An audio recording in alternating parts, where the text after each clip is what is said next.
vous informer, mesdames et messieurs, bonjour et bienvenue. Pour commencer, la VPM de la Défense et ancien combattant en République démocratique du Congo, Guy Kabongo Modianvita, poursuit son itinérance d'évaluation des capacités de l'armée congolaise sur toute l'étendue du territoire national. Mais aussi une formation de qualité de FARDC, le patron de la Défense a visité quelques services de l'armée le lundi 14 juillet 2025 à Kinshasa. Le reportage.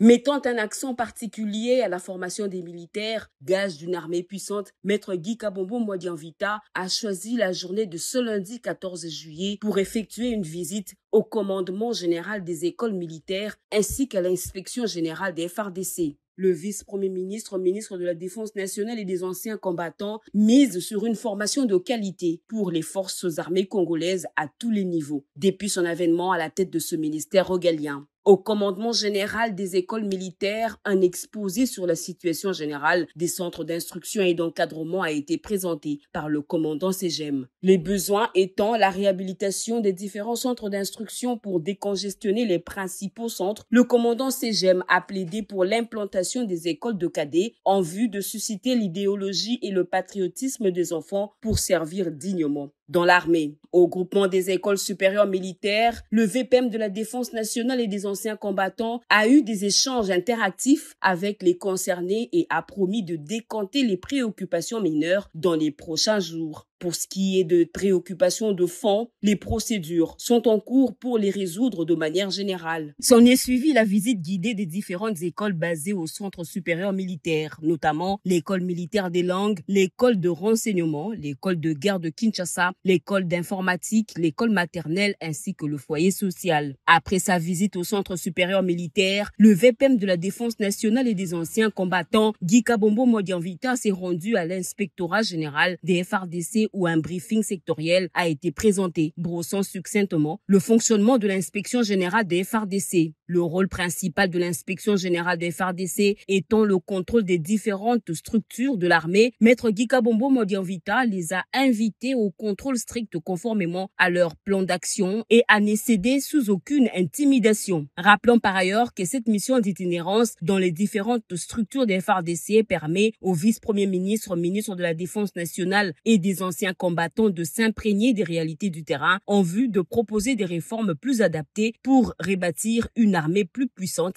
vision chère au commandant suprême Félix Antoine Tshisekedi Tshilombo. Épidémie de choléra à Kinshasa. Le gouvernement de la RDC intensifie la campagne de sensibilisation lors des briefings presse avec son homologue de la santé. Les porte-paroles du gouvernement congolais insistent que le choléra est parmi nous. Restons vigilants et adoptons les gestes qui sauvent pour freiner sa propagation. Patrick Mouyaya est dans cet extrait choisi pour vous. Lelo toyaki kosala briefing opona kobeta CT. Boyo kaka a président de la République na conseil de ministres le 4 juillet alobaki na ministre à santé pe na biso nyonso tosala oyo tobengi mobilisation accrue pona makambo etali choléra. Ata oyoki nanu sango nango ndinga na yo te, yeba ke choléra ezali. Pona lutter contre choléra eloko ya liboso eza pe point ndeko Jimmy ata l'air Covid ezalaki awa recommandation bapesaka biso mingi na hygiène eza kosukola maboko. Osali mwa pulu soki o remarqué kowelisa te komela kisi. Luka okende na centre hospitalier otuna bako référé yo. Pe ministre ndenge alobi awa ba soins eza gratuit, n'est-ce pas? Na mokolo ya lelo tozoloba on a 4 points de santé mais kasi kala mingi te tokokoma nango 8. Donc na mama ya RTNC azali awa na bino bapandisango tokotala ndenge nini na ministère à santé tosala mwa ba spot ya mikie topé monsieur le ministre moi document moko bukie pona koyebisa bato ba précaution nini il faut bazwa pona ko éviter kokwea na bokono oyo ya choléra. Ndenge ministre à santé alobi awa eza bokono eza koboma mingi. Mokonzi ya mboka betaki sete pe basali bapesi obiso tobengi alerte. Alerte abiso elakisi te kisasa mobimbe fozwa maladi te. Alerte abiso elakisi soki déjà boza na 27 sur 35 centres de santé o bamoni ata ka moko. Pona biso eza déjà alerte. Parce que ceux qui précaution ezwami te et qui peut se transmettre rapidement. Balobeza maladie na lopoto babi maladie des mains sales les aka na environnement na biso soki propriété za mingité bisimba simba na biso bisukola sukola na biso bimela mela na biso yango père mususu ko mema biso na maladie. Pour rendre un peu hommage dans le personnel de santé, ministre, parce que baza toujours mobilisé pour na kusunga biso. Je pense que oyo ya lelo eza exercice ya liboso to fungoli na mikolo ezali koya to kotala pe ndenge nini to kolanda ba activité ya ministère ya santé totala ba centre wana ndenge za ko fonctionner pe totala ndenge nini to ko continuer pour s'assurer que ba kinois pe ba congolais nyonso bisika bazali bayeba makambo ndenge tozokende bayeba pe moment tokobisa bango siko ekomi kokita to pe siko emati ndenge tosalaka kaka na cadre exercice na biso ya transparence. Poursuivons ce journal dans la province de l'Ituri où le gouverneur militaire John Luboya Kachama a procédé à l'apport de la première pierre de construction du palais de la justice de Bunia. C'était en présence de différentes personnalités des provinces ce mardi 15 juillet 2025. Plus de précisions dans ce reportage. De première pierre des constructions du palais de la justice à Bunia, financé par l'Union européenne dans le cadre de la réforme de la justice. L'érection de ce palais de justice va constituer une opportunité pour que ces juridictions qui peinaient à être installées dans cette province le soient et qu'elles viennent contribuer à la consolidation de l'autorité de l'État à travers les compétences qui leur sont dévolues par la loi. Ce palais va aussi, à coup sûr, contribuer à l'accroissement du rendement. Nous sommes tous témoins de l'effet positif qu'exerce le cadre du travail dans les rendements. Pour les gouverneurs militaires de l'Ituri, ces projets marquent un pas considérable dans la promotion de la justice qui s'aligne à la vision du président de la République, commandant suprême des forces armées et de la police nationale congolaise, Félix Tshisekedi Tshilombo. Aujourd'hui, nous allons renforcer cette présence de l'État. Et moi, je peux vous dire que je suis l'homme le plus heureux parce que vous allez m'appuyer. Cette perception-là qu'on aura aujourd'hui du droit, et même de tous ces fonctionnaires-là qui sont en train de prester. Parce qu'on les verra désormais dans un très beau bâtiment. On les verra désormais, n'est-ce pas, bien outillés. Et que donc, l'État pourra être représenté sur le plan judiciaire. Aux efforts de la restauration de la paix déployés par l'administration militaire en cette période de l'état de siège s'ajoute la nécessité d'une justice plus forte pour relever les défis sécuritaires dans la dite province où le mal profond causé par les ennemis de la paix ne doit pas rester impuni par la justice congolaise et la Cour pénale internationale.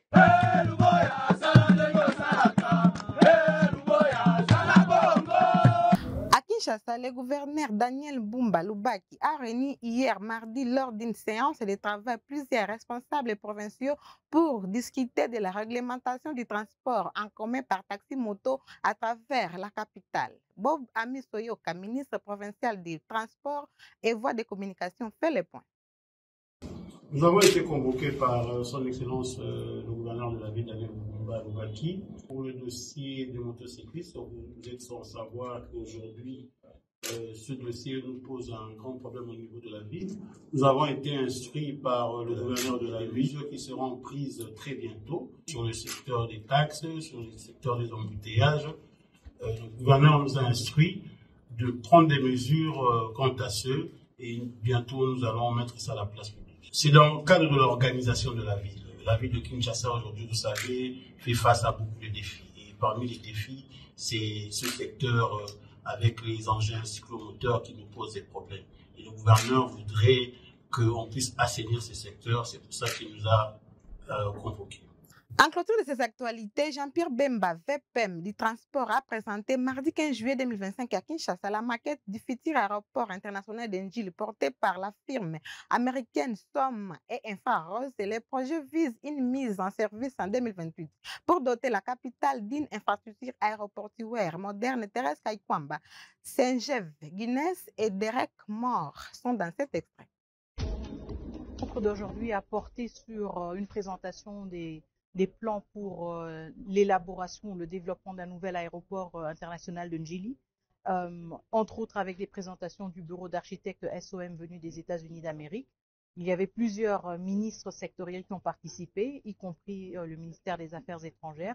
Je pense que de la perspective de notre ministère, mais c'est un avis qui a été partagé par plusieurs autres collègues aussi, c'est évidemment une symbolique extrêmement positive de voir une entreprise de renommée américaine s'investir dans ce projet d'une telle symbolique. C'est la porte d'entrée vers la République démocratique du Congo et ça nous montre justement que dans notre logique de rapprochement avec les États-Unis d'Amérique, nous ne restons pas dans une optique qui se limite, comme certains le pensent, uniquement sur les questions de minerais stratégiques, mais plutôt une compréhension beaucoup plus large. Et je pense que ce sera un projet emblématique qui nous montrera comment on pourra aussi imaginer un partenariat plus étroit entre la République démocratique du Congo et les États-Unis d'Amérique, qui va bien au-delà des clichés qui sont pour l'instant, si vous voulez, un peu à la mode.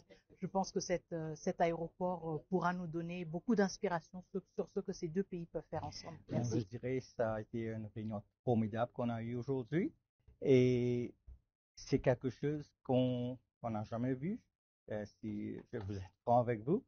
C'est quelque chose qui va être la fierté de toute la nation, mais pas seulement la fierté de la RDC, mais ce sera la vitrine de tout le continent africain.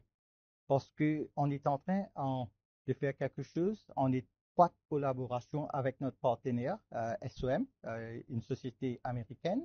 On avait parlé que ce sera la toute première aérogare, et aussi côté piste, qui va être aux normes internationaux. Donc, on va s'assurer que tous les règlements internationaux de l'OACI, qui est de sûreté et sécurité, ça va être au conformément. We will finish the construction when the country wants it done, which is soon, and we think that's by the beginning of 2028. The design will take us about another year to do incomplete, but we will be releasing design packages along the way so the construction can start on foundations, superstructure, and that sort of thing. Alors, l'échéance est le premier trimestre 2028. Nous avons, comme vous pouvez le comprendre, un délai très court pour livrer le projet. Et ce projet sera livré dans ces délais grâce premièrement au professionnalisme de toutes les équipes qui vont être impliquées et puis à la collaboration. C'est un projet que l'on va réaliser tous ensemble. On veut vraiment que ce projet soit ancré dans la culture locale, mais qu'il soit aussi un projet d'envergure internationale. Tout à fait.